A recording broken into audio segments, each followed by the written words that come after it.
ನಮಸ್ಕಾರ ವೀಕ್ಷಕರೇ, ಈಗ ನಡೀತಾ ಇರುವಂತಹ ನೀಟ್ ಪೇಪರ್ ಲೀಕ್ ಹಗರಣದ ಬಗ್ಗೆ ನಾವೆಲ್ಲರೂ ದಿನನಿತ್ಯ ನೋಡ್ತಾನೆ ಇದ್ದೇವೆ. ಆದ್ರೆ ಇದು ನಿನ್ನೆ ಮೊನ್ನೆಯ ವಿಷಯ ಅಲ್ಲ. ಒಂದು ಸರ್ಕಾರಿ ಕೆಲಸ ಹಿಡಿಬೇಕು, ಯಾವುದಾದ್ರೂ ಪ್ರತಿಷ್ಠಿತ ಮೆಡಿಕಲ್ ಇಂಜಿನಿಯರಿಂಗ್ ಕಾಲೇಜಿನಲ್ಲಿ ಸೀಟು ಗಿಟ್ಟಿಸ್ಕೋಬೇಕು ಅನ್ನೋದು ನಮ್ಮ ದೇಶದ ಕೋಟ್ಯಾಂತರ ಯುವಜನರಿಗೆ ಬರೀ ಗುರಿಯಲ್ಲ, ಅದೊಂದು ಜೀವನ್ ಮರಣದ ಹೋರಾಟ ಅಂತಾನೆ ಹೇಳಬಹುದು. ಹಳ್ಳಿಗಳಿಂದ ಬಂದು ಸಣ್ಣದೊಂದು ಬಾಡಿಗೆ ರೂಮಿನಲ್ಲಿ ಅಥವಾ ಪಿಜಿಗಳಲ್ಲಿ ಇದ್ದು ದಿನದ 18 ಗಂಟೆಗಳ ಕಾಲ ಪುಸ್ತಕದ ಮುಂದೆ ತಪಸ್ಸು ಮಾಡುವ ಯುವಕರು ಒಂದೆಡೆ ಆದ್ರೆ, ಮಕ್ಕಳ ಭವಿಷ್ಯಕ್ಕಾಗಿ ಜಮೀನನ್ನ ಅಡವಿಟ್ಟು ಸಾಲ ಸೋಲ ಮಾಡಿ ಕೋಚಿಂಗ್ ಸೆಂಟರ್ಗಳಿಗೆ ಲಕ್ಷಗಟ್ಟಲೆ ಸುರಿಯುವಂತಹ ಎತ್ತವರು ಇನ್ನೊಂದೆಡೆ. ಇಷ್ಟೆಲ್ಲ ಕಷ್ಟಪಟ್ಟು ಎಕ್ಸಾಮ್ ಹಾಲ್ನಲ್ಲಿ ಕೂತು ವಿದ್ಯಾರ್ಥಿಗಳು ಬೆವರು ಸುರಿಸ್ತಾ ಇರುವಾಗಲೇ ಹೊರಗಡೆ ಯಾವುದೋ ಐಷಾರಾಮಿ ಹೋಟೆಲ್ ಕೊಠಡಿಯಲ್ಲಿ ಅಥವಾ ವಾಟ್ಸಪ್ ಗ್ರೂಪ್ಗಳಲ್ಲಿ ಅದೇ ಪ್ರಶ್ನೆ ಪತ್ರಿಕೆ ಲಕ್ಷಾಂತರ ರೂಪಾಯಿಗಳಿಗೆ ಸೇಲ್ ಆಗ್ತಾ ಇರತ್ತೆ. ಒಮ್ಮೆ ಎದೆ ಮೇಲೆ ಕೈ ಇಟ್ಟು ಯೋಚನೆ ಮಾಡಿ, ಇದಕ್ಕಿಂತ ದೊಡ್ಡ ದ್ರೋಹ, ಇದಕ್ಕಿಂತ ದೊಡ್ಡ ಪಾಪ ಮತ್ತೊಂದಿದೆಯಾ ಅಂತ. 2014ರಿಂದ ಈವರೆಗೆ, ಹೌದು, ಕೇವಲ 10-12 ವರ್ಷಗಳ ಅಂತರದಲ್ಲಿ ನಮ್ಮ ದೇಶದಾದ್ಯಂತ ಬರೋಬ್ಬರಿ 152 ಸ್ಪರ್ಧಾತ್ಮಕ ಹಾಗೆ ಪ್ರವೇಶ ಪರೀಕ್ಷೆಗಳ ಪ್ರಶ್ನೆ ಪತ್ರಿಕೆಗಳು ಸೋರಿಕೆಯಾಗಿವೆ. ಕಾಶ್ಮೀರದಿಂದ ಹಿಡಿದು ಕನ್ಯಾಕುಮಾರಿಯವರೆಗೆ, ಗುಜರಾತ್ನಿಂದ ಅಸ್ಸಾಂವರೆಗೆ ಯಾವೊಂದು ರಾಜ್ಯವೂ ಕೂಡ ಈ ಭ್ರಷ್ಟಾಚಾರದ ಜಾಲದಿಂದ ಪಾರಾಗಿಲ್ಲ. ಇತ್ತೀಚಿನ 2026ರ ವೈದ್ಯಕೀಯ ಪ್ರವೇಶ ಪರೀಕ್ಷೆಯ ಸೋರಿಕೆಯ ಹೊಸ ವರದಿಯಂತೂ ಇಡೀ ವ್ಯವಸ್ಥೆಯ ಬೇರುಗಳು ಎಷ್ಟು ಆಳವಾಗಿ ಕೊಳೆತು ಹೋಗಿವೆ ಅನ್ನೋದನ್ನ ಸಂಪೂರ್ಣವಾಗಿ ಬೆತ್ತಲೆ ಮಾಡಿದೆ. ಈ ವಿಡಿಯೋದ ಉದ್ದೇಶ ಕೇವಲ ಅಂಕಿಅಂಶಗಳ ಪಟ್ಟಿಯನ್ನ ಓದೋದಲ್ಲ, ಬದಲಾಗಿ ಇದು ನಮ್ಮ ಇಡೀ ವ್ಯವಸ್ಥೆಯ ವೈಫಲ್ಯಕ್ಕೆ ಹಿಡಿದಂತಹ ಕನ್ನಡಿಯಾಗಿದೆ.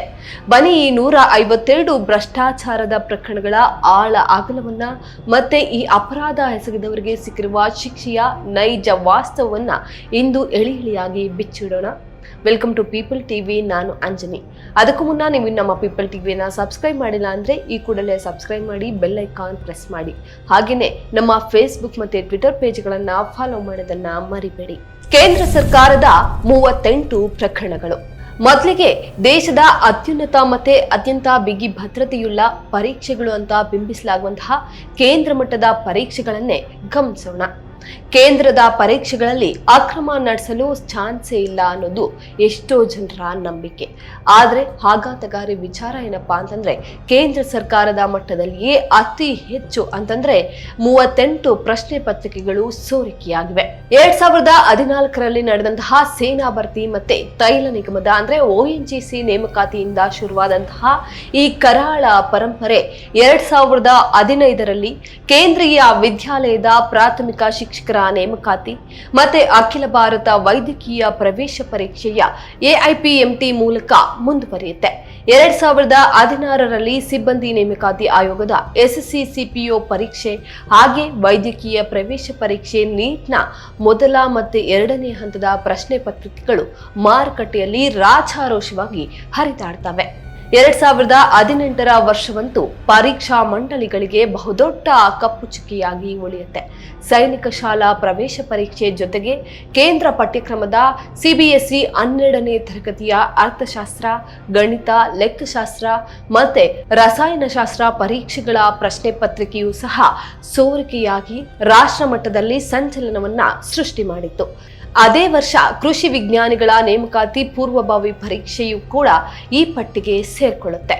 ಇನ್ನು 2019ರ ಅಲಿಘರ್ ಮುಸ್ಲಿಂ ವಿಶ್ವವಿದ್ಯಾಲಯದ ಗ್ರಂಥಾಲಯ ವಿಜ್ಞಾನ ಮತ್ತೆ ಆಡಳಿತ ನಿರ್ವಹಣಾ MBA ಪತ್ರಿಕೆಗಳು, 2021ರಲ್ಲಿ ರೈಲ್ವೆ ಇಲಾಖೆಯ ನೇಮಕಾತಿ, ಕೇಂದ್ರೀಯ ಶಿಕ್ಷಕರ ಅರ್ಹತಾ ಪರೀಕ್ಷೆ CTET, ಸೇನಾ ಭರ್ತಿ ಜೊತೆಗೆ ದೇಶದ ಪ್ರತಿಷ್ಠಿತ ತಾಂತ್ರಿಕ ಮತ್ತೆ ವೈದ್ಯಕೀಯ ಪರೀಕ್ಷೆಗಳಾದಂತಹ JEE ಮೇನ್, ನೀಟ್ ಮತ್ತೆ ಕಾಲೇಜು ಪ್ರಾಧ್ಯಾಪಕರ ಅರ್ಹತಾ ಪರೀಕ್ಷೆಯಾದ UGC ನೆಟ್, ಅದರಲ್ಲಿ ಹಿಂದಿಯ ವಿಷಯ ಪತ್ರಿಕೆಗಳು ಕೂಡ ಸೋರಿಕೆಯಾಗತ್ತೆ. 2023ರಲ್ಲಿ ಮತ್ತೆ ಕೇಂದ್ರೀಯ ವಿದ್ಯಾಲಯದ ಶಿಕ್ಷಕರ ನೇಮಕಾತಿ, ಏಮ್ಸ್ ಶುಶ್ರೂಷಕರ ಪರೀಕ್ಷೆಗಳ ಪಾವಿತ್ರ್ಯತೆ ಮಣ್ಣು ಪಾಲಾಗತ್ತೆ. ಆದ್ರೆ ಅತ್ಯಂತ ಭೀಕರ ಆಘಾತ ಕಾದಿರೋದು ಇತ್ತೀಚಿನ ವರ್ಷಗಳಿಗೆ 2024ರಲ್ಲಿ ದೇಶವ್ಯಾಪಿ ತಲ್ಲಣ ಸೃಷ್ಟಿ ಮಾಡಿದಂತಹ ನೀಟ್, UGC ನೆಟ್, ಸಾರ್ವಜನಿಕ ವಿಶ್ವವಿದ್ಯಾಲಯಗಳ ಪ್ರವೇಶ ಪರೀಕ್ಷೆ ಸಿಯುಇಟಿ, ವಿಜ್ಞಾನ ವಿಭಾಗದ ನೆಟ್ ಪರೀಕ್ಷೆ ಹಾಗೆ ವಿದೇಶಿ ವೈದ್ಯಕೀಯ ಪದವೀಧರರ ಪರೀಕ್ಷೆಗಳ ಸೋರಿಕೆಯ ಗಾಯ ಇನ್ನೂ ಹಸಿಯಾಗಿರುವಾಗಲೇ 2026ರ ಸಾಲಿನ ನೀಟ್ ಪರೀಕ್ಷೆಯೂ ಸಹ ಈ ಸೋರಿಕೆಯ ಜಾಲಕ್ಕೆ ಸಿಲುಕಿ 21 ವಿದ್ಯಾರ್ಥಿಗಳ ಮರಣ ಶಾಸನವನ್ನ ಬರೆಯುತ್ತೆ. ದೆಹಲಿಯ ಜಂತರ್ ಮಂತರ್ನಲ್ಲಿ ನಡೆದಂತಹ ಶಾಂತಿಯುತ ಪ್ರೊಟೆಸ್ಟ್ ಅನ್ನ ಗಲಭೆಯ ರೂಪಕ್ಕೆ ಕೊಂಡೊಯ್ದು ಸಾವಿರಾರು ವಿದ್ಯಾರ್ಥಿಗಳ ಮೇಲೆ ವಾಟರ್ ಕೆನಾನ್, ಮೊಳೆ ಅಳವಡಿಸಿದಂತಹ ಲಾಠಿ ಚಾರ್ಜ್, ಟಿಯರ್ ಗ್ಯಾಸ್ ಅನ್ನ ಹಾರಿಸಲಾಗುತ್ತೆ. ನೂರಾರು ವಿದ್ಯಾರ್ಥಿಗಳು ಗಾಯಾಳುಗಳಾಗ್ತಾರೆ. ಪೊಲೀಸರಿಂದ ಅಕ್ರಮವಾಗಿ ಬಂಧಿತರಾಗ್ತಾರೆ. ಹೆಣ್ಣು ಮಕ್ಕಳ ಮೇಲೆ ಭೀಕರವಾಗಿ ಮೊಲೆಸ್ಟ್ರಿ ಆಗತ್ತೆ. ಆದ್ರೂ ಸಹ ಏನೂ ಆಗಿಲ್ಲ ಅನ್ನೋ ರೀತಿ ಐ ಸ್ಟ್ಯಾಂಡ್ ವಿತ್ PM ಎಂಬ ಅಭಿಯಾನ ಯಾವುದೇ ಎಕ್ಕಿಲ್ಲದೆ ನಡೀತಾ ಇದೆ. ಇಡೀ ಜಗತ್ತೇ ಭಾರತದ ಕಡೆಗೆ ನತಮಸ್ತಕವಾಗಿ ನೋಡ್ತಾ ನಿಂತಿದೆ. ಇದರೊಂದಿಗೆ 2026ರ ಸಮಾಜಶಾಸ್ತ್ರ ವಿಷಯದ ನೆಟ್ ಪರೀಕ್ಷೆ, 2025ರ ಸಿಬ್ಬಂದಿ ನೇಮಕಾತಿ ಆಯೋಗದ ಪರೀಕ್ಷೆ SSC CGL, ಪೂರ್ವ ಮಧ್ಯ ರೈಲ್ವೆ ಇಲಾಖಾ ಪರೀಕ್ಷೆ ಹಾಗೆ ಹಳೆಯ 2017ರ ಸೇನಾ ನೇಮಕಾತಿ, 2017ರ SSC MTS ಮತ್ತೆ CGL ಎರಡನೇ ಹಂತ ಸೇರಿ ಒಟ್ಟು 38 ಪ್ರಕರಣಗಳು ದಾಖಲಾಗಿವೆ. ಇದು ಕೇಂದ್ರ ಮಟ್ಟದ ಭದ್ರತಾ ವ್ಯವಸ್ಥೆಯ ಸಂಪೂರ್ಣ ದಿವಾಳಿತನವನ್ನ ಎತ್ತಿ ತೋರಿಸುತ್ತೆ. ಇನ್ನು ಉತ್ತರ ಮತ್ತೆ ಪಶ್ಚಿಮ ಭಾರತ, ಕೇಂದ್ರದ ಪರಿಸ್ಥಿತಿಯೇ ಹೀಗಿದ್ರೆ ಇನ್ನು ರಾಜ್ಯಗಳ ಮಟ್ಟದಲ್ಲಿ ಈ ಜಾಲ ಎಷ್ಟು ಭೀಕರವಾಗಿ ಬೇರೂರಿದೆ ಗೊತ್ತಾ? ಉತ್ತರ ಮತ್ತೆ ಪಶ್ಚಿಮ ಭಾರತದ 4 ಪ್ರಮುಖ ರಾಜ್ಯಗಳನ್ನೇ ಉದಾಹರಣೆಯಾಗಿ ತೆಗೆದುಕೊಂಡ್ರೆ ಈ ಭ್ರಷ್ಟಾಚಾರದ ಆಳ ಎಷ್ಟಿದೆ ಅನ್ನೋದು ಸ್ಪಷ್ಟವಾಗಿ ಅರ್ಥ ಆಗುತ್ತೆ. ರಾಜಸ್ಥಾನದಲ್ಲಿ ಪ್ರಶ್ನೆ ಪತ್ರಿಕೆ ಸೋರಿಕೆ ಅನ್ನೋದು ಬಹುತೇಕ ಒಂದು ಸಂಘಟಿತ ಅಪರಾಧವಾಗಿ ಬದಲಾಗ್ಬಿಟ್ಟಿದೆ. ಇಲ್ಲಿ ಒಟ್ಟು 11 ಪ್ರಕರಣಗಳು ವರದಿಯಾಗಿವೆ. 2018 ಮತ್ತೆ 2021ರ ಶಿಕ್ಷಕರ ಅರ್ಹತಾ ಪರೀಕ್ಷೆ, 2019ರ ಗ್ರಂಥಪಾಲಕರ ನೇಮಕಾತಿ, 2020ರ ಕಿರಿಯ ಅಭಿಯಂತರ ಪರೀಕ್ಷೆ, 2021ರ ಪೊಲೀಸ್ ಸಬ್ ಇನ್ಸ್ಪೆಕ್ಟರ್ ಅಂದ್ರೆ PSI, 2022ರಲ್ಲಿ ನಡೆದ ಅರಣ್ಯ ರಕ್ಷಕ, ದ್ವಿತೀಯ ಶ್ರೇಣಿ ಶಿಕ್ಷಕ, ಪೊಲೀಸ್ ಕಾನ್ಸ್ಟೇಬಲ್ ಪರೀಕ್ಷೆಗಳು ದಳ್ಳಾಳಿಗಳ ಪಾಲಾಗುತ್ತೆ. 2023ರ ಕಂದಾಯಾಧಿಕಾರಿ, ಶಿಕ್ಷಕರ ಮುಖ್ಯ ಪರೀಕ್ಷೆ ಹಾಗೆ 2026ರ ಅರೆವೈದ್ಯಕೀಯ ಮಂಡಳಿಯ ಪರೀಕ್ಷೆಗಳು ಕೂಡ ಇದೇ ಭ್ರಷ್ಟ ಹಾದಿಯನ್ನ ಹಿಡಿಯುತ್ತೆ. ನೆರೆಯ ಗುಜರಾತ್ ರಾಜ್ಯದಲ್ಲಿಯೂ ಸಹ ನಿಖರವಾಗಿ 11 ಪ್ರಕರಣಗಳು ದಾಖಲಾಗಿವೆ. 2015 ಮತ್ತೆ 2016ರ ಗ್ರಾಮ ಲೆಕ್ಕಿಗ, 2018ರ ಶಿಕ್ಷಕರ ಅರ್ಹತಾ ಪರೀಕ್ಷೆ, ಮುಖ್ಯ ಸೇವಿಕ, ನಾಯಬ್ ಚಾಟ್ನೇಸ್ ಮತ್ತೆ ಲೋಕರಕ್ಷಕ ದಳ ಪರೀಕ್ಷೆಗಳು ಸೋರಿಕೆಯಾದವು. 2019ರ ಗುಮಾಸ್ತರ ಹುದ್ದೆ, 21ರ ಮುಖ್ಯ ಗುಮಾಸ್ತ ಹಾಗೆ ಅಂತಿಮ ವರ್ಷದ BCom ಪರೀಕ್ಷೆ, 2022ರ ಅರಣ್ಯ ರಕ್ಷಕ ಮತ್ತೆ 2023ರ ಕಿರಿಯ ಗುಮಾಸ್ತ ಪರೀಕ್ಷೆಗಳು ಭ್ರಷ್ಟಾಚಾರಕ್ಕೆ ಬಲಿಯಾಗ್ತವೆ. ಅಭ್ಯರ್ಥಿಗಳು ವರ್ಷಗಟ್ಟಲೆ ಓದಿದ್ದೆಲ್ಲ ನೀರಿನಲ್ಲಿ ಹುಣಸೆ ಹಣ್ಣು ತೊಳೆದಂತೆ ಆಯ್ತು. ಇನ್ನು ಮಹಾರಾಷ್ಟ್ರದಲ್ಲಿ ಕೂಡ 11 ಪ್ರಕರಣಗಳ ಸುದೀರ್ಘ ಪಟ್ಟಿ ಇದೆ. 2017ರ ಮೂಲಭೂತ ಪರೀಕ್ಷೆ, 12ನೇ ತರಗತಿಯ ಪತ್ರಿಕೆಗಳು, 2019ರ 10ನೇ ತರಗತಿ ಪರೀಕ್ಷೆಗಳು, 2021ರ ಸಾರ್ವಜನಿಕ ಆರೋಗ್ಯ ಇಲಾಖೆ ಹಾಗೆ ವಸತಿ ಮಂಡಳಿಯ ಪರೀಕ್ಷೆ, 2022ರ ರಸಾಯನಶಾಸ್ತ್ರ, 23ರ ಗಣಿತ ಹಾಗೆ ಆಡಳಿತ ನಿರ್ವಹಣೆ ಮತ್ತೆ 2026ಕ್ಕೆ ಸಂಬಂಧಿಸಿದ ಶಿಕ್ಷಕರ ಅರ್ಹತಾ ಪರೀಕ್ಷೆ, 12ನೇ ತರಗತಿ ರಸಾಯನಶಾಸ್ತ್ರ ಹಾಗೆ ವಾಣಿಜ್ಯ ಪದವಿಯ ಅಂತಿಮ ಸೆಮಿಸ್ಟರ್ ಪರೀಕ್ಷೆಗಳು ಕೂಡ ಈ ಜಾಲದ ಕಪಿಮುಷ್ಟಿಯಲ್ಲಿ ಸಿಲುಕಿವೆ.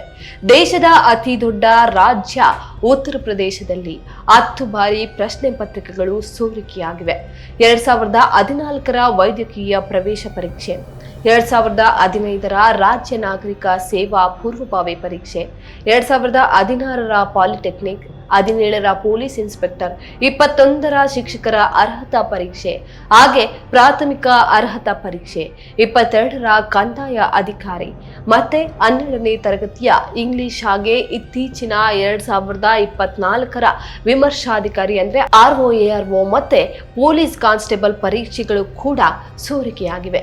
ಲಕ್ಷಾಂತರ ಯುವಕರು ಬೀದಿಗಿಳಿದು ಕಣ್ಣೀರನ್ನ ಹಾಕಿ ಹೋರಾಟ ಮಾಡಿದರೂ ಸಹ ಅಲ್ಲಿನ ಆಡಳಿತ ವ್ಯವಸ್ಥೆ ಮಾತ್ರ ಸಂಪೂರ್ಣವಾಗಿ ಕಿವಿಡಾಗ್ಬಿಟ್ಟಿದೆ. ದಕ್ಷಿಣ ಭಾರತ ಹಾಗೆ ಕರ್ನಾಟಕ, ದಕ್ಷಿಣ ಭಾರತದ ರಾಜ್ಯಗಳು ಶೈಕ್ಷಣಿಕವಾಗಿ ಮತ್ತೆ ಆಡಳಿತಾತ್ಮಕವಾಗಿ ಬಹಳ ಮುಂದುವರೆದಿದೆ. ಇಲ್ಲಿ ಇಂತಹ ಅಕ್ರಮಗಳು ನಡೆಯೋದಿಲ್ಲ ಎಂಬ ಹೆಗ್ಗಳಿಕೆ ಅಥವಾ ಭ್ರಮೆ ಇದ್ರೆ ಅದನ್ನ ದಯವಿಟ್ಟು ಬಿಟ್ಟುಬಿಡಿ. ಭ್ರಷ್ಟಾಚಾರದ ವಿಚಾರದಲ್ಲಿ ಇವುಗಳೇನು ಹಿಂದೆ ಬಿದ್ದಿಲ್ಲ. ನಮ್ಮ ಕರ್ನಾಟಕದಲ್ಲಿಯೇ ಒಟ್ಟು 7 ಬೃಹತ್ ಹಗರಣಗಳು ನಡೆದಿವೆ. 2014ರ ಶಿಕ್ಷಕರ ಅರ್ಹತಾ ಪರೀಕ್ಷೆಯಿಂದ ಆರಂಭವಾಗಿ 2016ರಲ್ಲಿ ಸತತ 2 ಬಾರಿ ಸೋರಿಕೆಯಾಗಿ ವಿದ್ಯಾರ್ಥಿಗಳನ್ನ ಕಂಗಾಲು ಮಾಡಿದ ಪದವಿ ಪೂರ್ವ PUC ರಸಾಯನಶಾಸ್ತ್ರ ಪರೀಕ್ಷೆ ಇಡೀ ರಾಜ್ಯದ ನಿದ್ದೆಯನ್ನ ಕೆಡಿಸಿತ್ತು. ನಂತರ 2021ರ ಲೋಕಸೇವಾ ಆಯೋಗದ ಪ್ರಥಮ ದರ್ಜೆ ಸಹಾಯಕರ FTA ನೇಮಕಾತಿ ಪರೀಕ್ಷೆಗಳು ಆಡಳಿತ ವ್ಯವಸ್ಥೆಯ ಮಾನವನ್ನ ಹರಾಜು ಹಾಕಿದ್ವು. ಇದಾದ ನಂತರ 2021ರಲ್ಲಿ ಇಡೀ ರಾಜ್ಯವನ್ನೇ ಬೆಚ್ಚ ಬೀಳಿಸಿದಂತಹ ಪೊಲೀಸ್ ಸಬ್ ಇನ್ಸ್ಪೆಕ್ಟರ್ PSI ನೇಮಕಾತಿ ಹಗರಣ ನಡೆಯುತ್ತೆ. ತಂತ್ರಜ್ಞಾನದ ದುರ್ಬಳಕೆ, ಬ್ಲೂಟೂತ್ ಬಳಕೆ, ಉತ್ತರ ಪತ್ರಿಕೆ ತಿದ್ದುವ ಮೂಲಕ ಕೋಟ್ಯಾಂತರ ರೂಪಾಯಿ ಕೈ ಬದಲಾಗತ್ತೆ. ಪ್ರಾಮಾಣಿಕವಾಗಿ ಓದಿದ ಬಡ ಪ್ರತಿಭಾವಂತರು ಬೀದಿಗೆ ಬಿದ್ರೆ ಹಣವಿದ್ದವರು ಖಾಕಿ ತೊಡುವ ಕನಸನ್ನ ಕಾಣ್ತಾರೆ. 2022ರ ವಿದ್ಯುತ್ ನಿಗಮದ KPTCL ಪರೀಕ್ಷೆ ಹಾಗೆ ಅದೇ ವರ್ಷದ ಸಹಾಯಕ ಪ್ರಾಧ್ಯಾಪಕರ ನೇಮಕಾತಿಯ 2 ಪ್ರತ್ಯೇಕ ಪ್ರಕರಣಗಳು ಸೇರಿ ಒಟ್ಟು 7 ಬಾರಿ ನಮ್ಮ ರಾಜ್ಯದಲ್ಲಿ ಅರ್ಹ ಅಭ್ಯರ್ಥಿಗಳಿಗೆ ಘೋರ ಅನ್ಯಾಯವಾಗಿದೆ. ನೆರೆಯ ತೆಲಂಗಾಣದಲ್ಲಿ 4 ಪ್ರಕರಣಗಳು ವರದಿಯಾಗಿವೆ. 2016ರ ವೈದ್ಯಕೀಯ ಮತ್ತು ಎಂಜಿನಿಯರಿಂಗ್ ಪ್ರವೇಶ ಪರೀಕ್ಷೆ, 2022ರ ರಾಜ್ಯ ಸೇವಾ ಆಯೋಗದ ಗ್ರೂಪ್ 1 ಪರೀಕ್ಷೆ, 2023ರ ಸಹಾಯಕ ಅಭಿಯಂತರರ ಪರೀಕ್ಷೆ ಹಾಗೆ ಅದೇ ವರ್ಷದ 10ನೇ ತರಗತಿಯ ಹಿಂದಿ ಮತ್ತೆ ತೆಲುಗು ಪತ್ರಿಕೆಗಳು ಸೋರಿಕೆಯಾಗ್ತವೆ. ಸಾಕ್ಷರತೆಯಲ್ಲಿ ಮುಂಚೂಣಿಯಲ್ಲಿರುವ ಕೇರಳದಲ್ಲಿಯೂ ಸಹ 2 ಪ್ರಕರಣಗಳು ನಡೆಯುತ್ತೆ. 2017ರ 10ನೇ ತರಗತಿಯ ಗಣಿತ ಮತ್ತೆ 23ರ ವೃತ್ತಿಪರ ಇಂಗ್ಲಿಷ್ ಪರೀಕ್ಷೆ. ತಮಿಳುನಾಡಿನಲ್ಲಿ 2018ರ ಅಣ್ಣಾ ವಿಶ್ವವಿದ್ಯಾಲಯದ ಗಣಿತ ಹಾಗೆ 24ರ B.Ed ಪರೀಕ್ಷೆಗಳು ಕೂಡ ಸೋರಿಕೆಯಾಗಿವೆ. ಆಂಧ್ರ ಪ್ರದೇಶದಲ್ಲಿ 2014ರಲ್ಲಿ ವೈದ್ಯಕೀಯ ಸ್ನಾತಕೋತ್ತರ ಪ್ರಶ್ನೆ ಪತ್ರಿಕೆ ಸೋರಿಕೆಯಾಗಿತ್ತು. ಇನ್ನು ಪೂರ್ವ, ಕೇಂದ್ರ, ಈಶಾನ್ಯ ಭಾರತವನ್ನ ನೋಡೋದಾದ್ರೆ ಪೂರ್ವ ಭಾರತದ ಬಿಹಾರ ರಾಜ್ಯದಲ್ಲಿ 6 ಪ್ರಕರಣಗಳು ದಾಖಲಾಗಿವೆ. 2017ರ ಸಿಬ್ಬಂದಿ ಆಯ್ಕೆ ಆಯೋಗ, 22ರ 10ನೇ ತರಗತಿಯ ಗಣಿತ ಪರೀಕ್ಷೆ, ರಾಜ್ಯ ಸೇವಾ ಆಯೋಗದ 67ನೇ ಪೂರ್ವಭಾವಿ ಪರೀಕ್ಷೆ, 23ರ ಬಿಹಾರ್ ಪೊಲೀಸ್ ಕಾನ್ಸ್ಟೇಬಲ್, 2024ರ 70ನೇ CSE ಹಾಗೆ ಶಿಕ್ಷಕರ ನೇಮಕಾತಿ ಪರೀಕ್ಷೆಗಳು ಭ್ರಷ್ಟರಿಗೆ ವರದಾನವಾಗುತ್ತೆ. ತದನಂತರ ವ್ಯಾಪಂ ಎಂಬ ಬಹುದೊಡ್ಡ ಹಗರಣದಿಂದ ಕುಖ್ಯಾತಿ ಪಡೆದ ಮಧ್ಯಪ್ರದೇಶದಲ್ಲಿ ಮತ್ತೆ 6 ಪ್ರಕರಣಗಳು ದಾಖಲಾಗಿವೆ. 2014ರ 12ನೇ ತರಗತಿಯ ಗಣಿತ ಪರೀಕ್ಷೆ, 23ರ ಕಂದಾಯ ಅಧಿಕಾರಿ 12ನೇ ತರಗತಿಯ ಪರೀಕ್ಷೆ, ರಾಷ್ಟ್ರೀಯ ಆರೋಗ್ಯ ಅಭಿಯಾನದ ಅಡಿಯಲ್ಲಿ ಶುಶ್ರೂಷಕರ ನೇಮಕಾತಿ, ಬರ್ಕತುಲ್ಲಾ ವಿಶ್ವವಿದ್ಯಾಲಯದ ಪರೀಕ್ಷೆ ಹಾಗೆ 2024ರ DAVV ವಿಶ್ವವಿದ್ಯಾಲಯದ ಆಡಳಿತ ನಿರ್ವಹಣಾ ಪರೀಕ್ಷೆ. ಈಶಾನ್ಯ ರಾಜ್ಯ ಅಸ್ಸಾಂನಲ್ಲಿ ಕೂಡ ಇದೇ ರೀತಿಯಲ್ಲಿ 8 ಪ್ರಕರಣಗಳು ವರದಿಯಾಗಿವೆ. 2019 ಮತ್ತೆ 21ರ ಶಿಕ್ಷಕರ ಅರ್ಹತಾ ಪರೀಕ್ಷೆ, 2020ರ ಪೊಲೀಸ್ ಉಪನಿರೀಕ್ಷಕರ ಮತ್ತೆ ನೀರಾವರಿ ಇಲಾಖೆಯ ಪರೀಕ್ಷೆ, 2023ರ 10ನೇ ತರಗತಿಯ ಗಣಿತ ಹಾಗೆ ವಿಜ್ಞಾನ ಮತ್ತೆ 25ರ ಮುನ್ನೋಟದಲ್ಲಿರುವಂತಹ 11ನೇ ತರಗತಿಯ 2 ಗಣಿತ ಪರೀಕ್ಷೆಗಳ ಪ್ರಶ್ನೆ ಪತ್ರಿಕೆಗಳು ಸೋರಿಕೆಯಾಗುತ್ತೆ. ಅದೇ ರೀತಿ ಪಶ್ಚಿಮ ಬಂಗಾಳದಲ್ಲಿ 5 ಪ್ರಕರಣಗಳು ನಡೆಯುತ್ತೆ. 2014ರ ಪ್ರಾಥಮಿಕ ಶಿಕ್ಷಕರ ಅರ್ಹತಾ ಪರೀಕ್ಷೆ, 2015ರ ಕೈಗಾರಿಕಾ ತರಬೇತಿ ಪ್ರವೇಶ, 2016ರ ಶಾಲಾ ಸೇವಾ ಆಯೋಗದ ಪರೀಕ್ಷೆ, 19ರ 10ನೇ ತರಗತಿ ಪರೀಕ್ಷೆ ಹಾಗೆ 2022ರ ಪ್ರಾಥಮಿಕ ಶಿಕ್ಷಣ ಡಿಪ್ಲೊಮಾ ಪರೀಕ್ಷೆಗಳು. ಇದೇ ರೀತಿ ಒಡಿಶಾದಲ್ಲಿ 4 ಪ್ರಕರಣಗಳು, 2019ರ ಶಿಕ್ಷಕರ ಪರೀಕ್ಷೆ, 23ರ ಕಿರಿಯ ಅಭಿಯಂತರ ಮತ್ತೆ 2025ರ ಪೊಲೀಸ್ ಉಪನಿರೀಕ್ಷಕರ ಮತ್ತೆ ಆರೋಗ್ಯ ಕಾರ್ಯಕರ್ತರ ಪರೀಕ್ಷೆಗಳು. ಹಿಮಾಚಲ ಪ್ರದೇಶದಲ್ಲಿ 4 ಪ್ರಕರಣಗಳು, 2026ರ ಪೊಲೀಸ್ ಕಾನ್ಸ್ಟೇಬಲ್, ಕಿರಿಯ ಕಚೇರಿ ಸಹಾಯಕ, ಕಿರಿಯ ಅಭಿಯಂತರ ಹಾಗೆ 2025ರ 12ನೇ ತರಗತಿಯ ಇಂಗ್ಲಿಷ್ ಪರೀಕ್ಷೆಗಳು. ಇನ್ನು ಉತ್ತರಾಖಂಡದಲ್ಲಿ 4, 2021ರ ಸಿಬ್ಬಂದಿ ಆಯ್ಕೆ ಆಯೋಗ, 23ರ ಕಂದಾಯ ಅಧಿಕಾರಿ, ನಾಗರಿಕ ಸೇವೆಗಳು ಹಾಗೆ 2025ರ ಪದವಿ ಮಟ್ಟದ ಪರೀಕ್ಷೆಗಳು. ಇನ್ನು ಗಡಿ ರಾಜ್ಯ ಜಮ್ಮು ಕಾಶ್ಮೀರದಲ್ಲಿ 5 ಪ್ರಕರಣಗಳು, ಹರಿಯಾಣದಲ್ಲಿ 6 ಪ್ರಕರಣಗಳು, 2017ರ ನ್ಯಾಯಾಂಗ ಸೇವೆ, 2021ರ ಗ್ರಾಮ ಕಾರ್ಯದರ್ಶಿ ಕಾನ್ಸ್ಟೇಬಲ್, 2022ರ 12ನೇ ತರಗತಿ ಹಿಂದಿ, 2023ರ ಪಶುವೈದ್ಯಕೀಯ ಶಸ್ತ್ರಚಿಕಿತ್ಸಕ, 2025ರ 12ನೇ ತರಗತಿಯ ಇಂಗ್ಲಿಷ್ ಪರೀಕ್ಷೆ. ಇನ್ನು ಜಾರ್ಖಂಡ್ನಲ್ಲಿ 2 ಪ್ರಕರಣಗಳು ನಡೆಯುತ್ತೆ. 2024ರ ಪದವಿ ಮಟ್ಟದ ಪರೀಕ್ಷೆ, 2025ರ 10ನೇ ತರಗತಿ ಹಿಂದಿ ಮತ್ತೆ ವಿಜ್ಞಾನ ಪ್ರಶ್ನೆ ಪತ್ರಿಕೆಗಳು. ಇನ್ನು ತ್ರಿಪುರಾದಲ್ಲಿ 2, 2023ರ 10ನೇ ತರಗತಿ ಪೂರ್ವಭಾವಿ ಪರೀಕ್ಷೆ, 24ರ ನೇಮಕಾತಿ ಪರೀಕ್ಷೆ. ಹಾಗೆ ಪಂಜಾಬ್ನಲ್ಲಿ 2023ರ 12ನೇ ತರಗತಿಯ ಇಂಗ್ಲಿಷ್ ಪರೀಕ್ಷೆ. ಅರುಣಾಚಲ ಪ್ರದೇಶದ 2022ರ ಸಹಾಯಕ ಅಭಿಯಂತರ ಪರೀಕ್ಷೆ. ಇನ್ನು ಮಣಿಪುರದಲ್ಲಿ 2020ರ 11ನೇ ತರಗತಿ ಪರೀಕ್ಷೆ. ತಲಾ 1 ಪ್ರಕರಣಗಳು ದಾಖಲಾಗಿವೆ. ಶಿಕ್ಷೆ ಎಂಬ ದೂರದ ಬೆಟ್ಟ.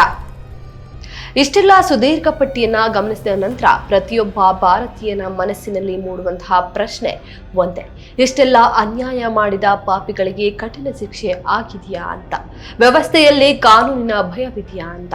ಈ ಪ್ರಶ್ನೆಗೆ ವಾಸ್ತವದಲ್ಲಿ ಸಿಗುವ ಉತ್ತರ ಎದೆ ಸೀಳುವಷ್ಟು ನಿರಾಶಾದಾಯಕವಾಗಿದೆ.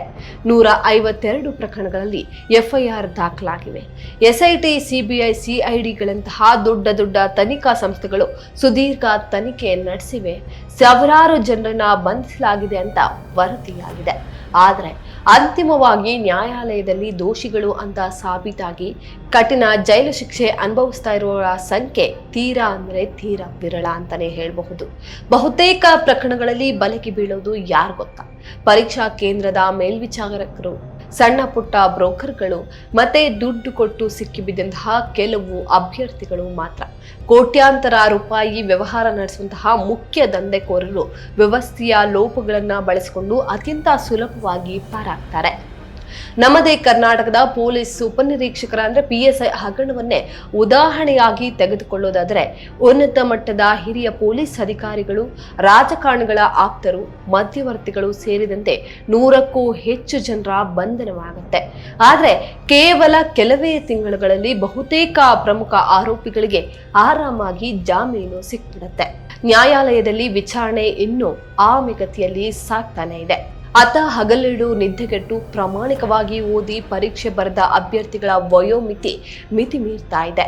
ಅವರ ಇಡೀ ಬದುಕು ಅತಂತ್ರವಾಗಿದೆ.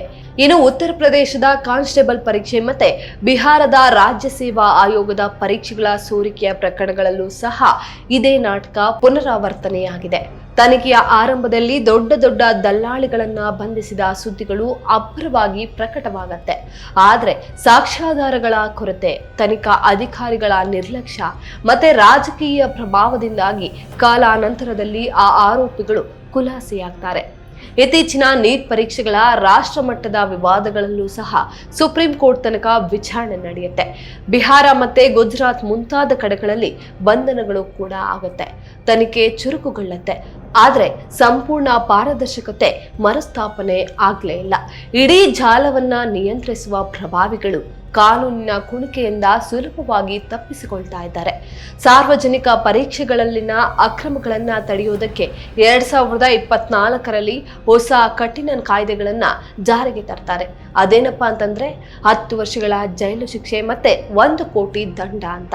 ಅದಾದ್ರೂ ಸಹ ಅದು ಕೇವಲ ಕಾಗದದ ಮೇಲಿನ ಅಕ್ಷರಗಳಾಗಿ ಉಳಿಯುತ್ತಿವೆಯೇ ಹೊರತು ಭ್ರಷ್ಟರಿಗೆ ಸಂಪೂರ್ಣ ಸಿಂಹ ಸ್ವಪ್ನವಾಗಿಲ್ಲ ಅನ್ನೋದು ಕಟು ಸತ್ಯ. ಇಲ್ಲಿ ಗಮನಿಸೋದಾದ್ರೆ, ಒಂದು ಪ್ರಶ್ನೆ ಪತ್ರಿಕೆ ಸೋರಿಕೆಯಾದಾಗ ಕೇವಲ ಆ ದಿನದ ಪರೀಕ್ಷೆ ಮಾತ್ರ ರದ್ದಾಗೋದಿಲ್ಲ. ಬದಲಿಗೆ ಲಕ್ಷಾಂತರ ಪ್ರತಿಭಾವಂತ ಯುವಜನರ ಭವಿಷ್ಯದ ಆಸೆಗಳು, ಅವರ ತಂದೆ ತಾಯಿಯ ಕಣ್ಣೀರಿನ ನಿರೀಕ್ಷೆಗಳು, ಹಾಗೆ ಇಡೀ ಸರ್ಕಾರದ ಮೇಲಿರುವಂತಹ ನಂಬಿಕೆ ನುಚ್ಚುನೂರಾಗತ್ತೆ. 2014ರಿಂದ ಈವರೆಗೆ ನಡೆದಿರುವಂತಹ ಈ 152 ಪ್ರಕರಣಗಳು ಮತ್ತೆ 2026ರವರೆಗೂ ಮುಂದುವರೆದಿರುವಂತಹ ಈ ಭ್ರಷ್ಟಾಚಾರ ನಮ್ಮ ಆಡಳಿತ ಮತ್ತೆ ಪರೀಕ್ಷಾ ವ್ಯವಸ್ಥೆಯ ಸಾಂಸ್ಥಿಕ ವೈಫಲ್ಯದ ಅತ್ಯಂತ ಕರಾಳದ ಕನ್ನಡಿಯಾಗಿದೆ. ಅರ್ಹತೆ ಮತ್ತೆ ಕಠಿಣ ಶ್ರಮಕ್ಕೆ ಬೆಲೆ ಸಿಗದ ಈ ಕೊಳೆತ ವ್ಯವಸ್ಥೆಯಲ್ಲಿ ಯುವ ಸಮುದಾಯದ ಆಕ್ರೋಶ ಕಟ್ಟೆ ಹೊಡೆಯುವ ಮುನ್ನ ಸರ್ಕಾರಗಳು ಎಚ್ಚೆತ್ತುಕೊಳ್ಳಬೇಕಾಗಿದೆ. ಪರೀಕ್ಷೆಗಳನ್ನ ಸಂಪೂರ್ಣ ಪಾರದರ್ಶಕವಾಗಿ ಅತ್ಯಾಧುನಿಕ ತಂತ್ರಜ್ಞಾನದ ಭದ್ರತೆಯೊಂದಿಗೆ ನಡೆಸೋದು ಸರ್ಕಾರದ ಆದ್ಯ ಕರ್ತವ್ಯ ಆಗಬೇಕು. ಕೇವಲ ತನಿಖೆಗಳ ನಾಟಕ ಅಲ್ಲ. ಅನ್ಯಾಯ ಮಾಡಿದ ಭ್ರಷ್ಟರಿಗೆ ತ್ವರಿತ ಮತ್ತೆ ಕಠಿಣ ಶಿಕ್ಷೆಯಾಗುವಂತಹ ದೃಢವಾದ ಕಾನೂನು ಪ್ರಕ್ರಿಯೆ ಇಂದಿನ ತುರ್ತು ಅಗತ್ಯವಾಗಿದೆ. ಸತ್ಯವನ್ನ ಪ್ರಶ್ನೆ ಮಾಡೋದು, ವ್ಯವಸ್ಥೆಯನ್ನ ಸರಿದಾರಿಗೆ ತರೋದಕ್ಕೆ ಆಗ್ರಹ ಮಾಡೋದು, ಹಾಗೆ ಒಗ್ಗಟ್ಟಿನಿಂದ ಹೋರಾಡೋದು ನಮ್ಮೆಲ್ಲರ ಜವಾಬ್ದಾರಿ ಕೂಡ ಆಗಿದೆ. ಈ ಕಠೋರ ವಾಸ್ತವವನ್ನ ಪ್ರತಿಯೊಬ್ಬರಿಗೂ ತಲುಪಿಸಿ ವ್ಯವಸ್ಥೆ ಬದಲಾಗುವವರೆಗೆ ಎಚ್ಚರದಿಂದ ಇರಿ ಅಂತ ಹೇಳ್ತಾ ಇವತ್ತಿನ ಈ ವಿಡಿಯೋವನ್ನ ಮುಗಿಸ್ತಾ ಇದ್ದೇನೆ. ನಮಸ್ಕಾರ.